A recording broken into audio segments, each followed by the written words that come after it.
menang. Jadi bahan olokan publik loh pengacara apa tuh? Ruslandi itu. Jadi kita yang melihatnya itu nggak tega sebenarnya kan. 5 orang yang meninggal dengan sadis ya, dengan mengenaskan. Yang kedua ada anak manusia yang dihadapkan dengan hukuman mati. Artinya polisi di sini harus benar-benar bekerja untuk menggali, mengungkap sidik jari. Penganiayaan kekerasan terhadap Ririn dan Tio yang mengakibatkan kaki Ririn patah dan Tio kakinya bengkok. Kalau ditembak itu biasa. Tetapi kalau ini dipersoalkan semuanya juga kena termasuk nembak. Anjir. Ini Heri Riang kalau dia menang ya dan terbukti dia akan jalan kaki dari Anjatan sampai kemana. Nah, terlihat jelas postur tubuh besar dan kekar. Apa ciri-ciri tersebut sesuai dengan Prio? Nah, ini yang menjadi sebuah dari perdebatan. Tapi ketika kami tanya lagi dia... Kenapa dari kesaksian ibunya Ais, ini kan ibunya korban nih, dia itu pernah nelpon sama Ais sebelum kejadian, tepatnya pada sekitar pukul 23.30, tanggal 12 malam. Itu ada tamu yang bernama Yoga. Nah kan ada pelaku lain, ini nggak pernah diusut guys. Nah ini mungkin ada kayaknya dengan Pak Ruslandi sebagai pengacara Polres. Iya memang. 24 miliar, tapi dia dan keluarganya mendapat transfer uang 500 juta dari nasabah. Tuh, Ahmad Yani mempunyai kasus kredit miliar sekitar 20. Kredit macet itu sekitar 24 miliar guys. Itu dari BJB doang. 24 miliar itu nggak ditangkap guys. Apa ada kaitannya dengan Parcok? Oleh karena itu Pak Ruslandi inilah pengacara Polres yang terima daripada dana fiktif tersebut. Ini ya dari pengakuan Pak Effendi, ini bukan orang biasa ya, dia adalah mantan tim penyidik militer dan dia mempunyai sebuah dari bukti-bukti kredit macet yang dilakukan oleh Ahmad Yani yang ditangani oleh beliau. Namun suatu kesempatan, nah dalam keterangannya itu Bang BJB mengatakan bahwa Ahmad Yani ini memang benar sebagai pegawai Bank BJB di cabang Sumber Cirebon tersandung persoalan masalah kredit fiktif. Kasus yang berkaitan ternyata Haji Gono itu berkaitan dengan Ahmad Yani. Nah, kemudian Ahmad Yani karena memang sedang terkena masalah kasus dari Pauman, otomatis karena dia itu mantan tim penyidik militer, dia itu semakin tertarik untuk membongkar siapa sebenarnya Ahmad Yani. Assalamualaikum warahmatullahi wabarakatuh. Apa kabar teman-teman? Semoga kalian dalam keadaan sehat dan untuk kurang suatu apapun. Semoga selalu menjadi pribadi sukses dan bersahaja. Kemarin kan saya terus membahas tentang keberadaan Ahmad Yani dan konspirasi dari CCTV yang tidak segera dihadirkan dengan adanya tim digital forensik. Dan kemudian dari penyelidikan setengah-setengah bahwa itu baper mulu ya kayaknya netizen. Saya itu banyak dapat jackpot dari yang konten kreator BEGO lah dan kemudian dari kata-kata toli lah. Ini ya dengar ya, dari setiap penyelidikan itu harus meliputi segala aspek dan sedetail mungkin gitu loh. Jadi otomatis ya nggak langsung menjustifikasi udah kalau ini pelakunya ngapain bawa orang lain gitu loh. Nah ini ada berita terbaru ya. Sekarang bikin slow aja ya, kita bikin ketawa aja guys ya. Ini anggap aja sekedar hiburan, berita lewat, dan kita menontonnya dengan nikmat.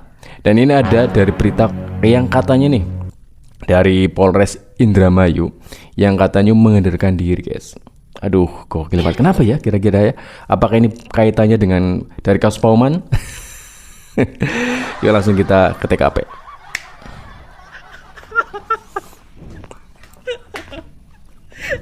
Maning ya, kenapa bang? Ini dapat jackpot kayaknya. Menang. Jadi bahan olokan publik loh pengacara apa tuh? Ruslandi itu. Jadi kita yang melihatnya itu nggak tega sebenarnya kan kepada Pak Effendi yang diperlakukan seperti itu. Tunggu, Pak Ruslandi pengacara Polres. Wah ini kayaknya berita menarik guys ya. Dan tanda tanya, kenapa Pak Ruslandi itu ada kayaknya dengan Polres? Aduh, ini gokil banget ya. Yuk kita play ya. Cijibai kita mah. Pak Ruslandi mau duit kita, ngaku coba. Cijibai ya. sangat sederhana tapi menyentuh ya, kejujuran dari orang kecil. Apa yang ia alami itu diungkapkan di depan kamera saya loh. Nah, sekarang citra Polres Indramayu keseret-seret dan terbebani oleh pengakuan dari Ruslandi bahwa dia itu pengacara Polres Indramayu.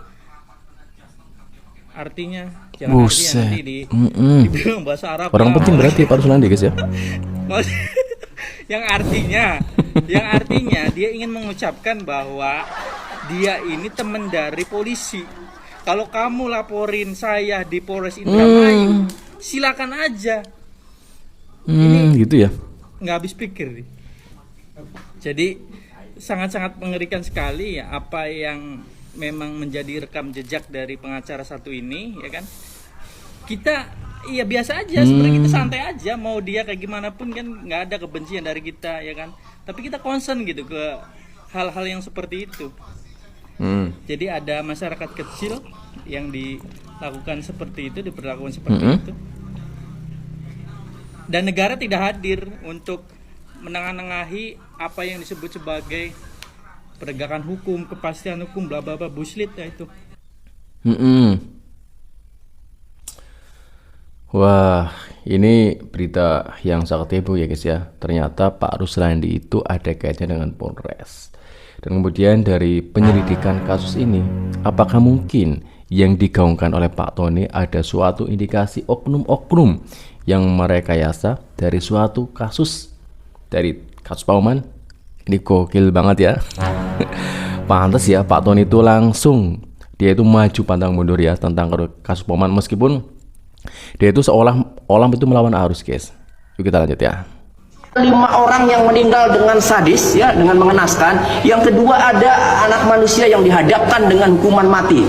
Artinya polisi di sini harus benar-benar bekerja untuk menggali, mengungkap sidik jari yang belum teridentifikasi tersebut. Ini PR buat Kapolres Indramayu.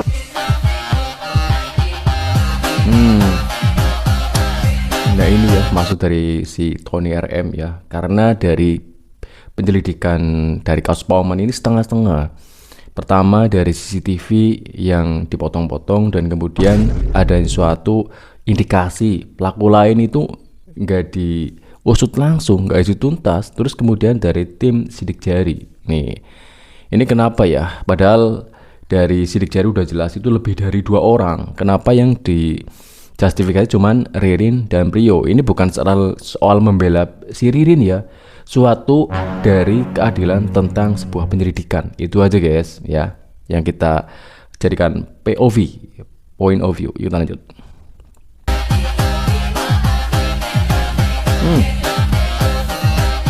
Keren ya. Ya Kapolres jangan diam saja. Kalau tidak mampu mengungkap pelaku yang sebenarnya, mundur dari Indramayu. Udah. Akan persoalkan tindakan penganiayaan kekerasan terhadap Ririn dan Prio yang mengakibatkan kaki Ririn patah dan Prio kakinya bengkok. Kalau ditembak itu biasa. Tetapi kalau ini dipersoalkan, semuanya juga kena termasuk nembak. Polisi jangan berani sama orang miskin. Polisi jangan berani sama orang yang nggak punya pangkat. Coba Alfian Sinaga dicolek aja enggak? Itu Alfian Sinaga. Itu Saifi itu polisi yang dari mobil itu kan, Sinaganya mau masuk begini. Itu aja mau dilaporin propam itu cerita ke saya dari penyidik.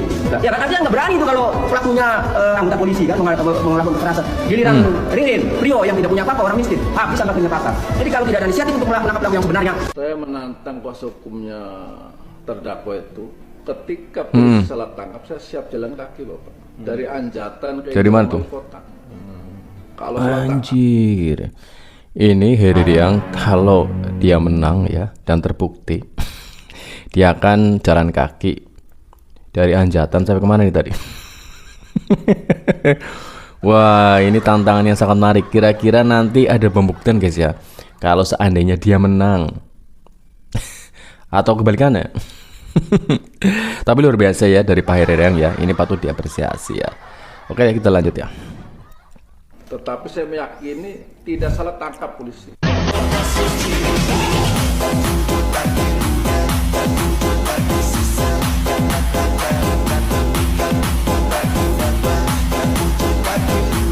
Ya.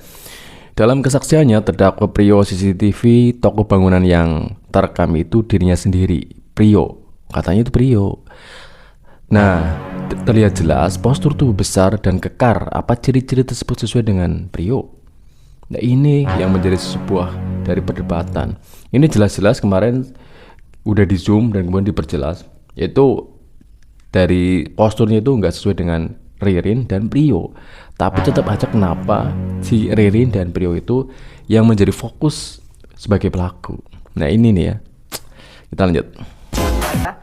Ibunya Ya. Ois, Ibu Teti yang tadi jadi saksi, Ibu Teti Setiawati, itu Ya, saya tanya Ibu mengatakan kepada saya waktu teleponan bahwa Ois terakhir komunikasi sama Ibu ada tamu yang namanya Yoga jam Tuh. setengah 12 malam, Kamis malam, ya tanggal 28 Agustus 2025 jam 23.30. Nah, tapi ketika Tuh. kami tanya ya. lagi dia Kenapa dari kesaksian ibunya Ais, ini kan ibunya korban nih, dia itu pernah nelpon sama Ais sebelum kejadian, tepatnya pada sekitar pukul 23.30, setengah 12 malam. Itu ada tamu yang bernama Yoga. Nah kan ada pelaku lain, ini nggak pernah diusut guys. Nah ini mungkin ada kayaknya dengan Pak Ruslani sebagai pengacara Polres. Ya biar netizen yang menilai ya, netizen maha benar ya. Saya kan orang tahu ya guys ya, kita lanjut. mengakui. Tetapi walaupun dia tidak mengakui, kami sudah punya rekaman videonya sebelum kejadian pembunuhan. Pembunuhan ini kan antara jam 23.50 ya, 28 Agustus 2025 ya, sampai dini hari ya Jumat 29 Agustus 2025 Yeah. sampai jam kurang lebih jam setengah 1 atau jam 00.30.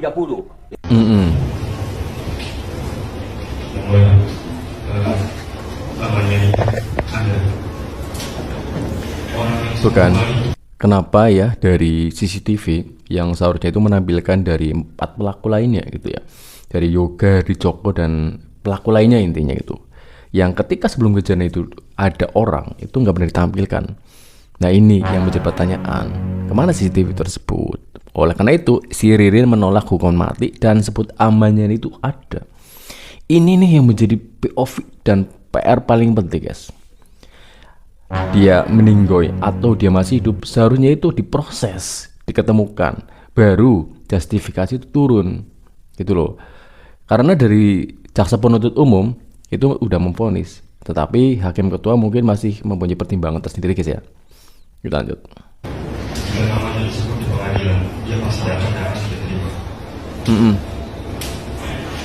Ya pengadilan.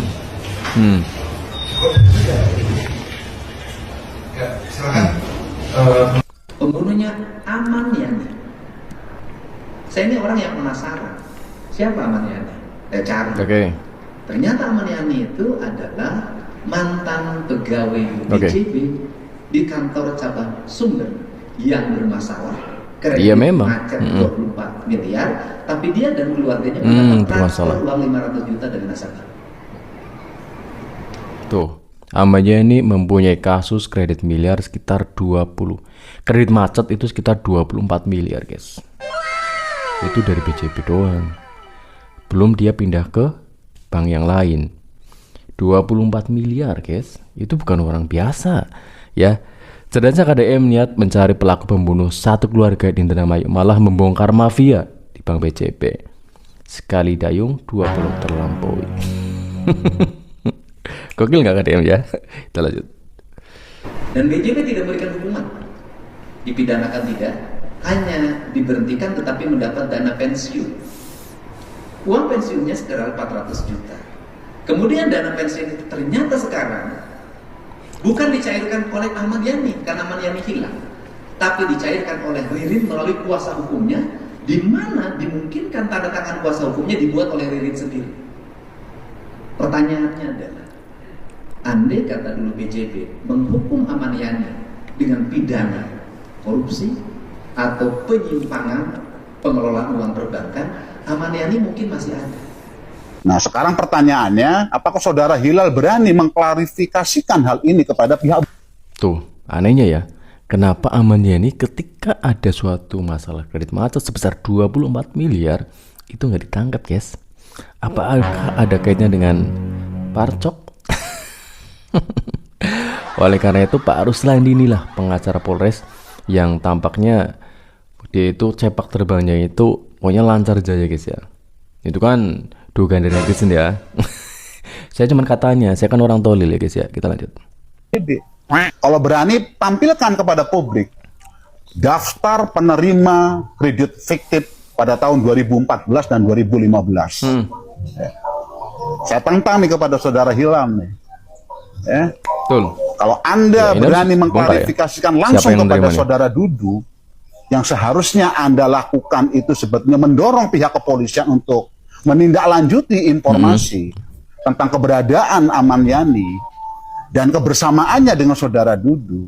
Namun justru Anda langsung mengklarifikasinya kepada saudara Dudu. Nah, makanya sekarang ini saya tantang, ya. Anda berani tidak mengklarifikasikan kepada pihak Bank BJB, kemudian meminta kepada pihak Bank BJB cabang Sumber Kabupaten Cirebon untuk menampilkan daftar penerima kredit fiktif kepada publik. Ya, di situ Anda akan jelas siapa dari sekian puluh orang penerima kredit fiktif. Memang benarkah satu di antaranya itu adalah pemilik Wisma Darmatan? Memang benar enggak yang lainnya adalah Universitas Villa Lodra? Kemudian yang terakhir, benar enggak bahwa korban Budi Awaludin termasuk penerima daripada dana fiktif Nah tersebut? ini ya dari pengakuan Pak Effendi, ini bukan orang biasa ya, dia adalah mantan tim penyidik militer. Dan dia mempunyai sebuah dari bukti-bukti kredit macet yang dilakukan oleh Aman Yani yang ditangani oleh beliau. Nah mungkin dari si Budi ini adalah suatu orang yang terlibat di dalamnya dan ada konflik di situ gitu guys ya. Dan kemudian mungkin konspirasi begitu sangat terapi ya. Dan Ririn itu mungkin ya karena kebanyakan main judul ya guys. Bego banget gitu loh. Mau aja terlibat dalam kasus ini gitu. Tapi ini baru konspirasi guys ya. Ini belum ada bukti ya. Ini perlu didalami. Nah ini Pak Effendi mendorong dari Polres untuk mendalami dari kasus kredit macet yang otomatis nanti akan membongkar dari keberadaan Aman Yani. Betul nggak guys? Logis nggak? Ya kita lanjut ya. Kali pertamanya saya kenal dengan Aman Yani itu kan karena dikenalkan oleh saudara Haji Gono. Itu pun juga karena Jugono ya. ingat karena Awalnya dari pihak Jugono guys ya. Bank Kenalnya. BJB ada memberikan keterangan kepada kepada KDM dalam suatu kesempatan. Nah, dalam keterangannya itu Bank BJB mengatakan bahwa Aman Yani ini memang benar sebagai pegawai Bank BJB di cabang Sumber Cirebon, tersandung persoalan masalah kredit fiktif sekian puluh miliar. Sementara satu di antara berapa puluh orang penerima kredit fiktif itu disebutkan ada yang bernama Sugiono. Nah, sehingga saya tertarik untuk mendalami ini Sugiono yang dimaksud ini Haji Gono bukan. Kan begitulah awal ceritanya. Nah, ternyata dipastikan Sugiono itu memang adalah juga ya? Haji Gono. Nah, makanya barulah saya teringat ya. Jadi saya ulangi bahwa untuk kali pertama saya kenal dengan Aman Yani itu karena dikenalkan oleh Haji Gono. Ketika Haji Gono saat itu sedang membangun properti yang dinamainya Plumbon Square. Ya, yang persis di depan rumah sakit Mitra Plumbon. Di mana waktu itu Haji Gono hendak memberikan hak pengelolaan parkirnya. Apabila itu selesai, apabila itu sudah berjalan, hak pengelolaan parkirnya akan diberikan kepada saya. Nah, itu disitulah pertemuan antara saya, Haji Gono, dan Aman Yani. Oh, jadi ini tadi itu kerjasama guys ya. Yaitu kita tidak tahu legal atau enggak ya. Nah ini Pak Effendi ini tadinya mau ada kerjasama bisnis dari Pak Haji Gono, Sugiono yang diduga seperti itu. Ya, nah ini yang mengawali dari Pak Effendi ini semakin tertarik untuk mendalami dari kasus yang berkaitan, ternyata Haji Gono itu berkaitan dengan Aman Yani. Nah, kemudian Aman Yani karena memang sedang terkena masalah kasus dari Pauman, otomatis karena dia itu mantan tim penyidik militer, dia itu semakin tertarik untuk membongkar siapa sebenarnya Aman Yani. Gokil banget ini ya orang ya. Kita lanjut. Dalam pertemuan itu Aman Yani sempat menyarankan kepada saya apabila nanti butuh untuk penambahan modal, nanti sama Bang BJB aja Pak, ya. Dan sempat bertanya ada punya usaha apa? Ya saya bilang untuk saat ini saya sedang mengelola jasa perparkiran. Satu di antaranya itu di Pusat Grosir Cirebon, PGC, ya. Ya kalau begitu, gitu ya. melalui ini aja Pak, melalui Bang BJB Kota Cirebon, hubungi aja langsung pimpinannya.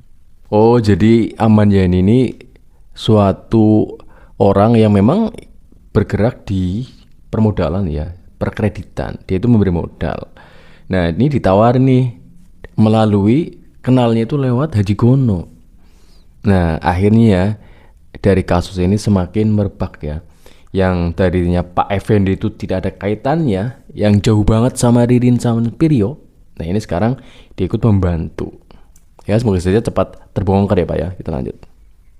Cerdasnya KDM niat mencari pelaku pembunuh satu keluarga di Indramayu malam bermaafnya. Wah, ini udah Pak ya. Kita lanjut ya.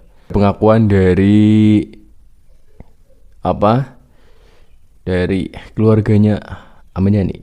Ya, kita lanjut ya. Kita play. Aman, korban kredit macet atau konspirasi? Ada kaitannya sama si terdakwa Ririn ini, Pak.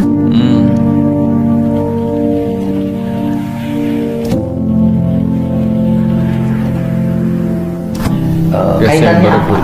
Ririn itu Desember 2023 ketemu sama kami di rumah ibunya ini, bilang kalau ada informasi tentang Kang Aman, kakak saya.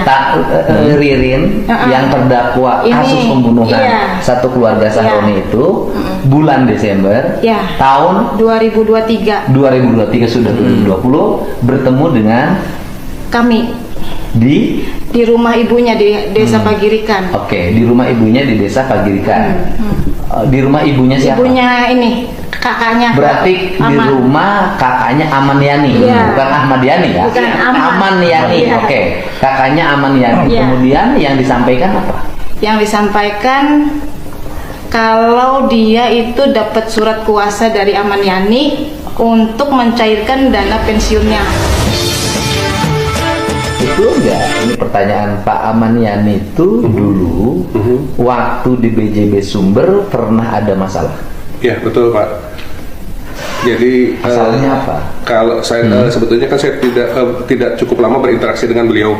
Jadi saya masuk di bulan Juli efektif tadi Juli itu, kemudian Agustus itu masalah perkreditan sih Pak, karena NPL naik yang cukup tajam.